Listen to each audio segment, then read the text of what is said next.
Welcome to this video where I aim to delve into one of the most potent divine gifts, as perceived by C.S. Lewis, the power of imagination.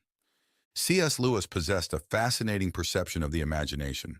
Because it was a world he inhabited so frequently, his understanding of it was not limited to a single definition, but was distinguished as finely graded parts of a whole.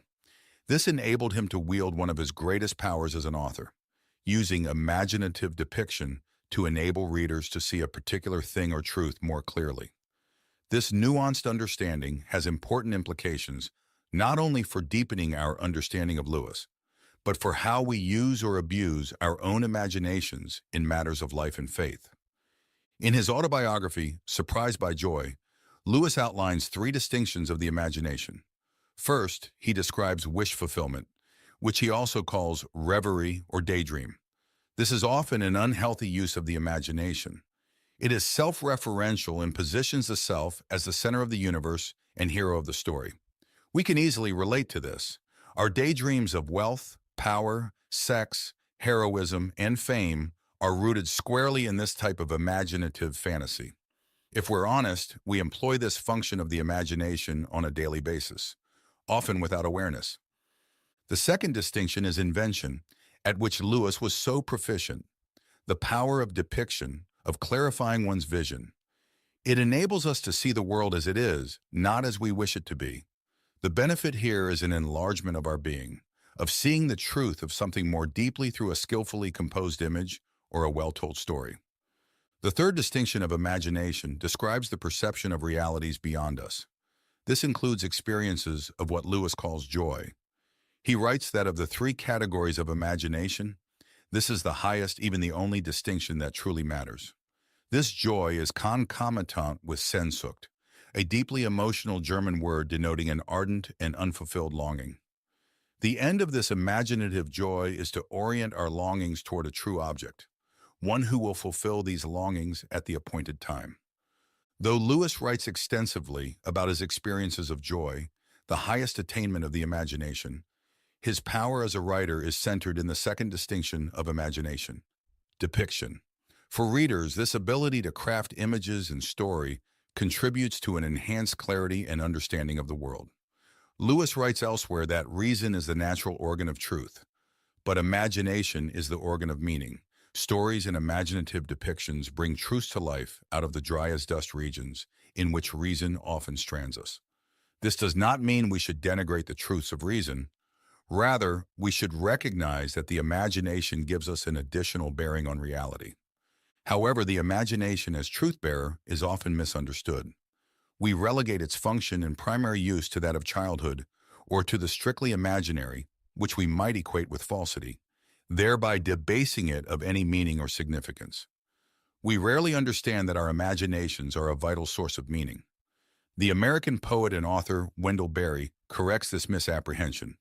In your own words, worst of all, the fundamentalists of both science and religion do not adequately understand or respect imagination. Is imagination merely a talent such as a good singing voice, the ability to make things up, or think things up, or get ideas? Or is it, like science, a way of knowing things that can be known in no other way? We have much reason to think that it is a way of knowing things not otherwise knowable.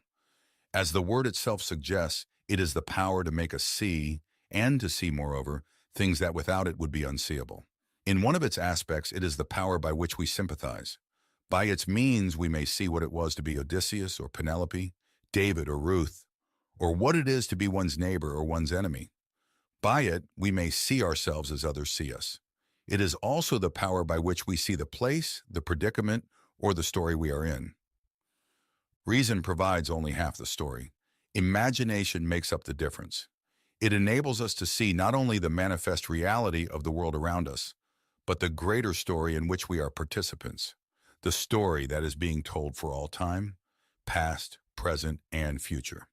And this ability to perceive the story we are in is critical in matters of faith. Imaginative faith, the assurance of things not seen.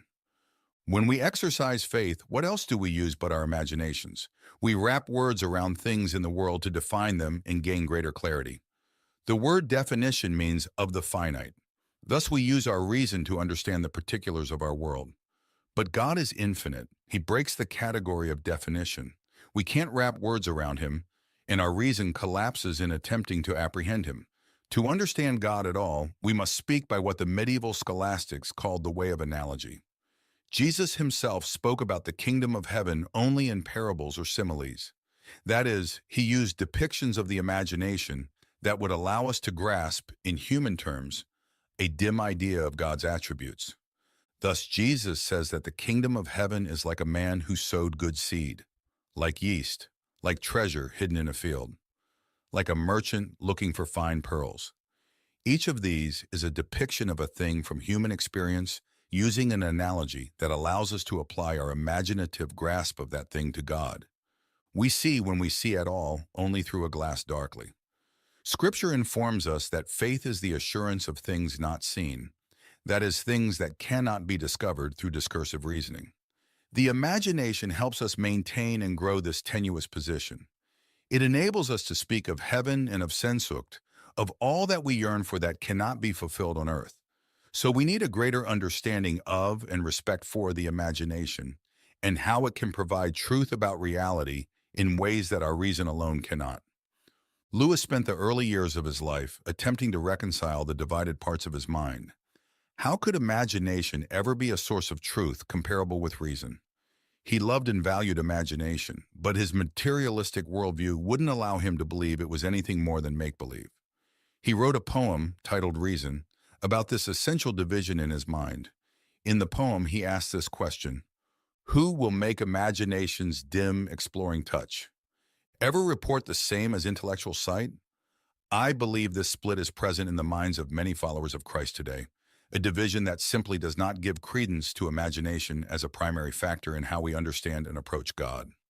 We are in fact using it, but our ignorance of its role and its functions and our facile understanding of it, as a childish appurtenance that we have long outgrown, causes us to reject and devalue it. We therefore need a more robust conception of how the imagination functions. Nuanced imagination, the key to deeper clarity and truth. Lewis understood imagination to be highly nuanced. In fact, he identified more than 30 of these nuances. For example, Lewis writes of the penetrating imagination that seeks to get at the truth of a thing by looking at it from many different angles. He cites Shakespeare's The Great Master of the Penetrating Imagination, often giving numerous metaphors to describe one thing. This allows us to go deeper and expand our understanding. Primary imagination helps us to make sense of the data supplied by our five senses. Material imagination attempts to depict accurately the material world through vivid description. Realizing that imagination enables us to grasp the complexities of the world and to understand them in matters of truth, we can have a sure, but not a last word. We can always delve more deeply, apply our understanding more widely, and see it in coherent relation to other truths. Not every nuance of the imagination is a positive one. Lewis describes the transforming imagination that engages in idealized projection, placing inflated expectations onto the objects of its affection. Similarly, the generous imagination embellishes a thing beyond what it deserves. It is the blind estimation of an idea that can result in groupthink and inner circle mentality. To gain more clarity about how Lewis gave overlaid the imagination with nuances, let's examine one positive and one negative use. Satisfied imagination, the charged world. The satisfied imagination is a nuance that discovers delight in the familiar and in the repetition of the mundane. Lewis writes that the medieval scholastics were the great masters of the satisfied imagination. They created a cosmology of unbelievable complexity. Their model of the universe was not only systematic, but also incredibly repetitious, almost mind-bogglingly so, and they reveled in this extensive reiteration. The model divided the heavens from the earth. All in the realms of the heavens was perfect and ordered, immutable and non-contingent. On earth, everything was subject to change and decay and randomness. The medievals delighted in their model because it depicted the heavens as the realm of perfect order that we on earth should attempt to emulate. Contemplation of this order and harmony returns our minds to the source of order and harmony, that is, to God. And perfect order is simply perfect repetition, each thing fulfilling its nature as it was created. The sun rises each day, The stars appear each night. Each created object fulfills its nature again and again. Only humans have the ability to live at random and to interrupt the pattern. This ordered repetition of the familiar, Lewis writes, is also where we begin to understand that God is the ground and supplier of both our personal and material reality. All things have their source in God's sustaining and creative power. Once we embrace this concept, all reality becomes a conduit by which we can apprehend God. Through this realization, we must learn what it means to re-enchant the familiar, to see the world around us anew. G.K. Chesterton writes, "Now there is a law written in the darkest of the books of life, and it is this. If you look at a thing 999 times, you are perfectly safe. If you look at it the 1,000th time, you are in frightful danger of seeing it for the first time." How can we do this? Lewis notes that any pleasures we experience are shafts of the glory as it strikes our sensibility. God breaks into our lives through the simplest things, a dog's smooth fur, or the way new leaves appear as green mist on springtime trees. We apprehend God through our pleasures, but we often aren't aware of it. As long as familiarity breeds contempt, we will fail. If we are to properly use the satisfied imagination, Lewis notes, we must overcome 4 obstacles. First is inattention. We are simply not aware enough. The second is the wrong kind of attention. We could imagine that our pleasure in the mundane is simply internal and personal, that its source is not divine. Third is greed.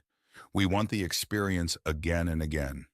And the fourth is pride, believing that we have been supplied with a secret knowledge denied to others. The satisfied imagination acts as a corrective to the grass is greener mentality that prompts us to always seek the next thing or the new vista. The world is charged with the grandeur of God, writes poet Gerard Manley Hopkins. Most of the time we are essentially asleep, and we cannot see past the mundane.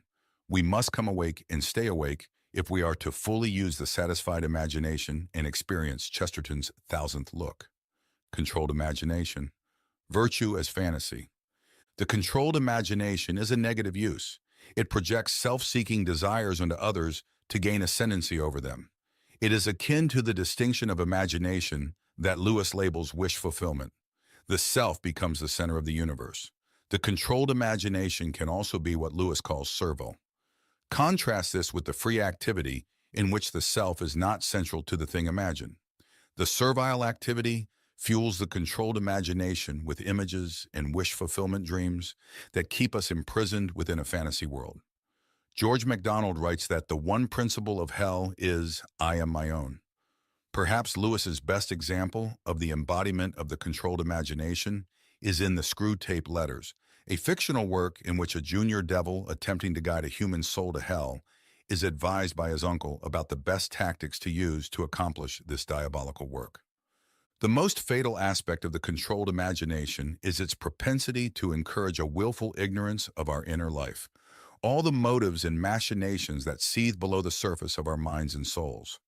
Conversely, the most powerful antidote is our being intentionally aware, turning our gaze inward and practicing self-examination. Lewis writes, all reality is iconoclastic. It is constantly breaking in on us and shattering the images and idols we make of it. This beneficial iconoclasm offers us a vision of the world as it is, not as we would create it. We must cultivate the free activity of the imagination in a way commensurate with reality and without self at the center, seeing with others' eyes, the imagination as reconciliation. Finally, how do we use our imaginations for the glory of God? Most uses of the imagination are ultimately reconciling. They enable us to reconcile ourselves to a larger world, to see that world accurately, even with its sorrows and failures, for what it is rather than what we want it to be. They provide us with hope and idealism without illusion. They enable us to see that we may ignore, but we can nowhere evade the presence of God. The world is crowded with Him. He walks everywhere incognito, and the incognito is not always hard to penetrate. The real labor is to remember, to attend, in fact, to come awake. Still more, to remain awake. As we give nuance to our own imaginations, they give us bearings on our idea of God, what Lewis terms the bright blur, consequently enriching our lives and deepening our understanding. At the end of Experiment in Criticism, Lewis writes that his own eyes are not enough for him. He would see what others have seen. Even that is not enough. He would see what they have imagined. Even more, he regrets that the beast cannot write books that would allow him to see how the world appears to the eye of a bee or mouse, or how it comes charged to the olfactory sense of a dog. We live, as it were, in a narrow prison of self. We desperately need those other eyes to see the world rightly and to continue to expand our understanding. God calls us to live in and know this world well. We best glorify Him when we are most fully ourselves.